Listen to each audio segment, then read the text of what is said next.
أعوذ بالله من الشيطان الرجيم. بسم الله الرحمن الرحيم. والمحصنات من النساء إلا ما ملكت أيمانكم كتاب الله عليكم وأحل لكم ما وراء ذلكم أن تبتغوا بأموالكم محصنين غير مسافحين، فما استمتعتم به منهن فآتوهن أجورهن فريضة، ولا جناح عليكم فيما تراضيتم به من بعد الفريضة، إن الله كان عليما حكيما. ومن لم يستطع منكم طولا أن ينكح المحصنات المؤمنات فمما ملكت أيمانكم من فتياتكم المؤمنات، والله أعلم بإيمانكم بعضكم من بعض، فانكحوهن بإذن أهلهن وآتوهن أجورهن بالمعروف محصنات غير مسافحات ولا متخذات أخدان، فإذا أحصن فإن أتين بفاحشة فعليهن نصف ما على المحصنات من العذاب، ذلك لمن خشي العنة منكم، وأن تصبروا خير لكم، والله غفور رحيم. يريد الله ليبين لكم ويهديكم سنن الذين من قبلكم ويتوب عليكم، والله عليم حكيم. والله يريد أن يتوب عليكم ويريد الذين يتبعون الشهوات أن تميلوا ميلا عظيما. يريد الله أن يخفف عنكم وخلق الإنسان ضعيفا. يا أيها الذين آمنوا لا تأكلوا أموالكم بينكم بالباطل إلا أن تكون تجارة عن تراض منكم، ولا تقتلوا أنفسكم إن الله كان بكم رحيما. ومن يفعل ذلك عدوانا وظلما فسوف نصليه نارا، وكان ذلك على الله يسيرا. إن تجتنبوا كبائر ما تنهون عنه نكفر عنكم سيئاتكم وندخلكم مدخلا كريما. ولا تتمنوا ما فضل الله به بعضكم على بعض، للرجال نصيب مما اكتسبوا وللنساء نصيب مما اكتسبن، واسألوا الله من فضله إن الله كان بكل شيء عليما. ولكل جعلنا موالي مما ترك الوالدان والأقربون والذين عقدت أيمانكم فآتوهم نصيبهم، إن الله كان على كل شيء شهيدا. الرجال قوامون على النساء بما فضل الله بعضهم على بعض وبما أنفقوا من أموالهم، فالصالحات قانتات حافظات للغيب بما حفظ الله. واللاتي تخافون نشوزهن فعظوهن واهجروهن في المضاجع واضربوهن، فإن أطعنكم فلا تبغوا عليهن سبيلا، إن الله كان عليا كبيرا. وإن خفتم شقاق بينهما فبعثوا حكما من أهله وحكما من أهلها إن يريدا إصلاحا يوفق الله بينهما، إن الله كان عليما خبيرا. واعبدوا الله ولا تشركوا به شيئا، وبالوالدين إحسانا، وبذي القربى واليتامى والمساكين والجار ذي القربى والجار الجنوب والصاحب بالجنب وابن السبيل وما ملكت أيمانكم، إن الله لا يحب من كان مختالا فخورا. الذين يبخلون ويأمرون الناس بالبخل ويكتمون ما آتاهم الله من فضله، وأعتدنا للكافرين عذابا مهينا. والذين ينفقون أموالهم رئاء الناس ولا يؤمنون بالله ولا باليوم الآخر، ومن يكن الشيطان له قرينا فساء قرينا.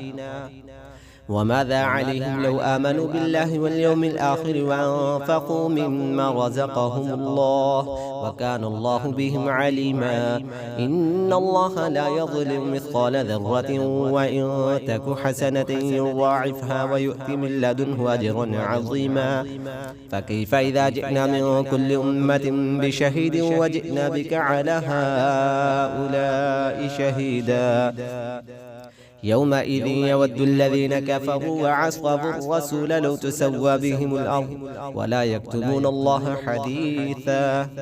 يا أيها الذين آمنوا لا تقربوا الصلاة وأنتم سكارى حتى تعلموا ما تقولون، ولا جنبا إلا عابري سبيل حتى تغتسلوا، وإن كنتم مرضى أو على سفر أو جاء أحد منكم من الغائط أو لامستم النساء فلم تجدوا ماء فتيمموا صعيدا طيبا فامسحوا بوجوهكم وأيديكم إن الله كان عفوا غفورا. ألم تر إلى الذين أوتوا نصيبا من الكتاب يشترون الضلالة ويريدون أن تضلوا السبيل والله أعلم بأعدائكم وكفى بالله وليا وكفى بالله نصيرا. من الذين هادوا يحرفون الكلم عن مواضعه ويقولون سمعنا وعصينا واسمع غير مسمع وراعنا ليا بألسنتهم وطعنا في الدين ولو أنهم قالوا سمعنا وأطعنا واسمع وانظرنا لكان خيرا لهم وقوم ولكن لعنهم الله بكفرهم فلا يؤمنون إلا قليلا. يا أيها الذين أوتوا الكتاب آمنوا بما نزلنا مصدقا لما معكم من قبل أن نطمس وجوها فنردها على أدبارها أو نلعنهم كما لعنا أصحاب السبت وكان أمر الله مفعولا. إن الله لا يغفر أن يشرك به ويغفر ما دون ذلك لمن يشاء ومن يشرك بالله فقد افترى إثما عظيما. ألم تر إلى الذين يزكون أنفسهم بل الله يزكي من يشاء ولا يظلمون فتيلا. انظر كيف يفترون على الله الكذب وكفى به إثما مبينا.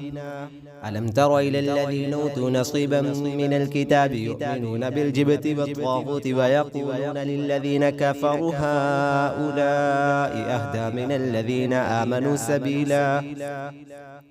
أولئك الذين لعنهم الله ومن يلعن الله فلن تجد له نصيرا. أم لهم نصيب من الملك فإذا لا يؤتون الناس نقيرا. أم يحسدون الناس على ما آتاهم الله من فضله فقد آتينا آل إبراهيم الكتاب والحكمة وآتيناهم ملكا عظيما. فمنهم من آمن به ومنهم من صد عنه وكفى بجهنم سعيرا. إن الذين كفروا بآياتنا سوف نصليهم نارا كلما نضجت جلودهم بدلناهم جلودا غيرها ليذوقوا العذاب إن الله كان عزيزا حكيما.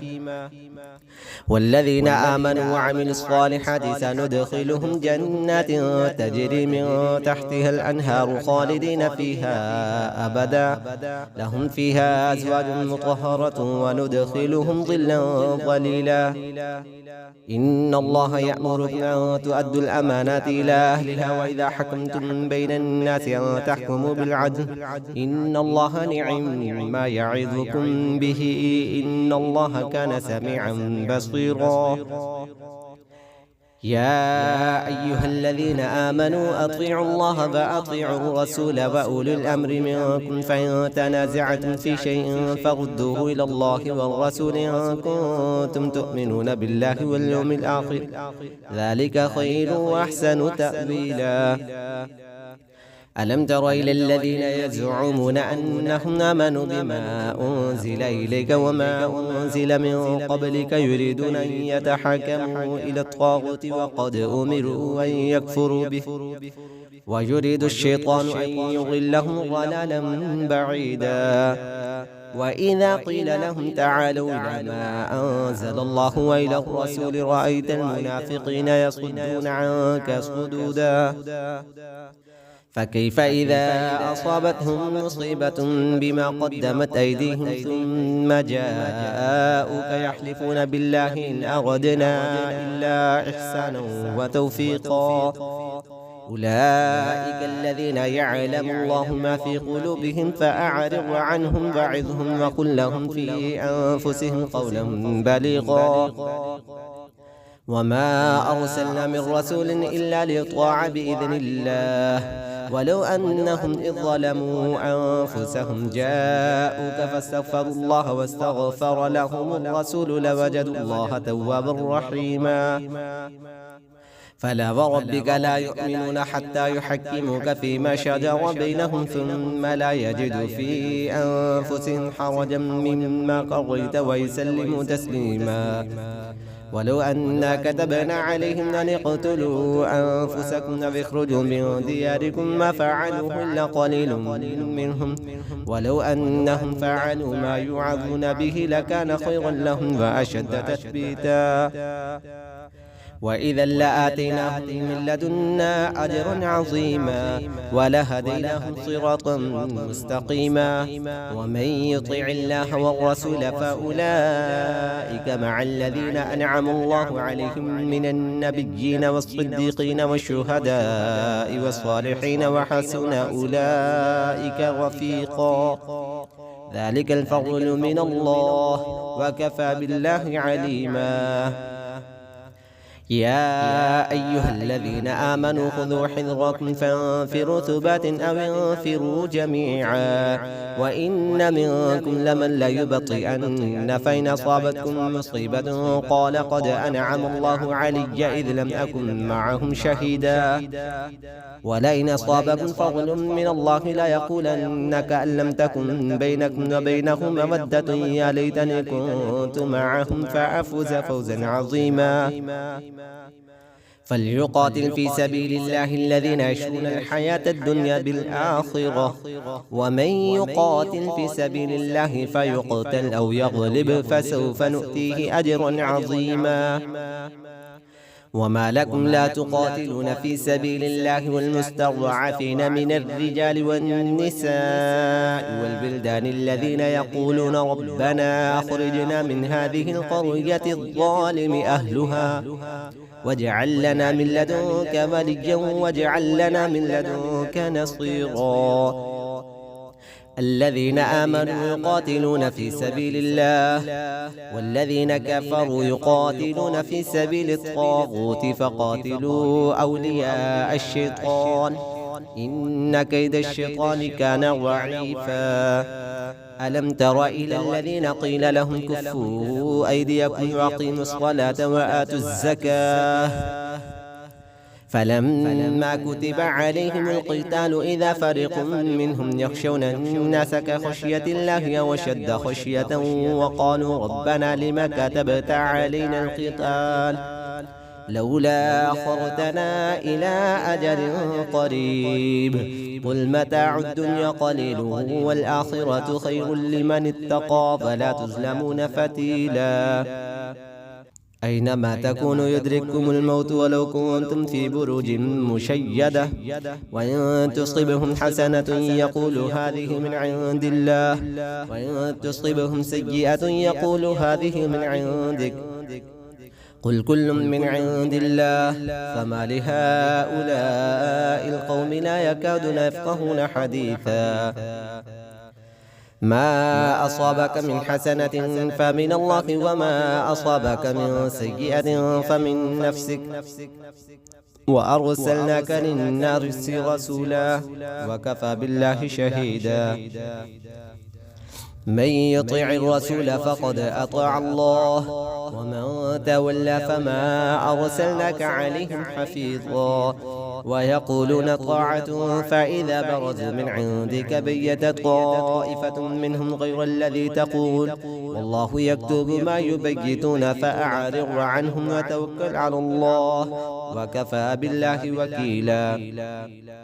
أفلا يتدبرون القرآن ولو كان من عند غير الله لوجدوا فيه اختلافا كثيرا. وإذا جاءهم أمر من الأمن بالخوف أذاعوا به ولو ردوه إلى الرسول وإلى أولي الأمر منهم لعلمه الذين يستنبطونه منهم ولولا فضل الله عليكم ورحمته لاتبعتم الشيطان إلا قليلا. فقاتل في سبيل الله لا تكلف إلا نفسك وحرر المؤمنين عسى الله أن يكف بأس الذين كفروا والله أشد بأسا وأشد تنقيلا. من يشفع شفاعة حسنة يكن له نصيب منها ومن يشفع شفاعة سيئة يكن له كفل منها وكان الله على كل شيء مقيتا. وإذا حييتم بتحية فحيوا بأحسن منها أو ردوها إن الله كان على كل شيء حسيبا. الله لا إله إلا هو لا يجمعنكم إلى يوم القيامة لا ريب فيه ومن أصدق من الله حديثا. فما لكم في المنافقين فئتين والله أركسهم بما كسبوا أتريدون أن تهدوا من أضل الله ومن يضلل الله فلن تجد له سبيلا. ودوا لو تكفرون كما كفروا فتكونون سواء فلا تتخذوا منهم أولياء حتى يهاجروا في سبيل الله فإن تولوا فخذوهم وقتلوهم حيث وجدتموهم ولا تتخذوا منهم وليا ولا نصيرا إلا الذين يصلون إلى قوم بينكم وبينهم ميثاق أو جاءوكم حصرت صدورهم أن يقاتلوكم أو يقاتلوا قومهم ولو شاء الله لسلطهم عليكم فلقاتلوكم فإن اعتزلوكم فلم يقاتلوكم وألقوا إليكم السلام فما جعل الله لكم عليهم سبيلا. ستجدون آخرين يريدون أن يأمنوكم ويأمنوا قومهم كلما ردوا إلى الفتنة ركسوا فيها فإن لم يعتزلوكم ويلقوا إليكم السلام ويكفوا أيديهم فخذوهم وقتلوهم حيث ثقفتموهم وأولئكم جعلنا لكم عليهم سلطانا مبينا. وما كان لمؤمن أن يقتل مؤمنا إلا خطأ ومن قتل مؤمنا خطأ فتحرير رقبة مؤمنة ودية مسلمة إلى أهله إلا أن يصدقوا فإن كان من قوم عدو لكم وهو مؤمن فتحرير رقبة مؤمنة وإن كان من قوم بينكم وبينهم ميثاق فدية مسلمة إلى أهله وتحرير رقبة مؤمنة فمن لم يجد فصيام شهرين متتابعين توبة من الله وكان الله عليما حكيما. ومن يقتل مؤمنا متعمدا فجزاؤه جهنم خالدا فيها وغضب الله عليه ولعنه وأعد له عذابا عظيما. يا أيها الذين آمنوا إذا ضربتم في سبيل الله فتبينوا ولا تقولوا لمن ألقى إليكم السلام لست مؤمنا تبتغون عرض الحياة الدنيا فعند الله مغانم كثيرة كذلك كنتم من قبل فمن الله عليكم فتبينوا إن الله كان بما تعملون خبيرا. لا يستوي القاعدون من المؤمنين غير أولي الضرر والمجاهدون في سبيل الله بأموالهم وأنفسهم فضل الله المجاهدين بأموالهم وأنفسهم على القاعدين درجة وكلا وعد الله الحسنى وفضل الله المجاهدين على القاعدين أجرا عظيما درجات منه ومغفرة ورحمة وكان الله غفورا رحيما. إن الذين توفاهم الملائكة ظالمي أنفسهم قالوا فيما كنتم قالوا كنا مستضعفين في الأرض قالوا ألم تكن أرض الله واسعة فتهاجروا فيها فأولئك مأواهم جهنم وساءت مصيرا. إلا المستضعفين من الرجال والنساء والبلدان لا يستطيعون حيلة ولا يهتدون سبيلا فأولئك عسى الله أن يعفو عنهم وكان الله عفوا غفورا. ومن يهاجر في سبيل الله يجد في الأرض مراغما كثيرا وسعة ومن يخرج من بيته مهاجرا إلى الله ورسوله ثم يدركه الموت فقد وقع أجره على الله وكان الله غفورا رحيما. وإذا ضربتم في الأرض فليس عليكم جناح أن تقصروا من الصلاة إن خفتم أن يفتنكم الذين كفروا إن الكافرين كانوا لكم عدوا مبينا. وإذا كنت فيهم فأقمت لهم الصلاة فلتقم طائفة منهم معك وليأخذوا أسلحتهم فإذا سجدوا فليكونوا من ورائكم ولتأت طائفة أخرى لم يصلوا فليصلوا معك وليأخذوا حذرهم وأسلحتهم ود الذين كفروا لو تغفلون عن أسلحتكم وأمتعتكم فيميلون عليكم ميلة واحدة ولا جناح عليكم إن كان بكم أذى من مطر أو كنتم مرضى أن تضعوا أسلحتكم وخذوا حذركم إن الله أعد للكافرين عذابا مهينا. فإذا قضيتم الصلاة فاذكروا الله قياما وقعودا وعلى جنوبكم فإذا اطمأننتم فأقيموا الصلاة إن الصلاة كانت على المؤمنين كتابا موقوتا. ولا تهنوا في ابتغاء القوم إن تكونوا تألمون فإنهم يألمون كما تألمون وترجون من الله ما لا يرجون وكان الله عليما حكيما. إنا أنزلنا إليك الكتاب بالحق لتحكم بين الناس بما أراك الله ولا تكن للخائنين خصيما واستغفر الله إن الله كان غفورا رحيما. ولا تجادل عن الذين يختانون أنفسهم إن الله لا يحب من كان خوانا أثيما. يستخفون من الناس ولا يستخفون من الله وهو معهم إذ يبيتون ما لا يرضى من القول وكان الله بما يعملون محيطا. ها أنتم هؤلاء جادلتم عنهم في الحياة الدنيا فمن يجادل الله عنهم يوم القيامة أم من يكون عليهم وكيلا. ومن يعمل سوءا أو يظلم نفسه ثم يستغفر الله يجد الله غفورا رحيما. ومن يكسب إثما فإنما يكسبه على نفسه وكان الله عليما حكيما. ومن يكسب خطيئة أو إثما ثم يرمي به بريئا فقد احتمل بهتانا وإثما مبينا. ولولا فضل الله عليك ورحمته لهم طائفة منهم أن يضلوك وما يضلون إلا أنفسهم وما يضرونك من شيء وأنزل الله عليك الكتاب والحكمة وعلمك ما لم تكن تعلم وكان فضل الله عليك عظيما.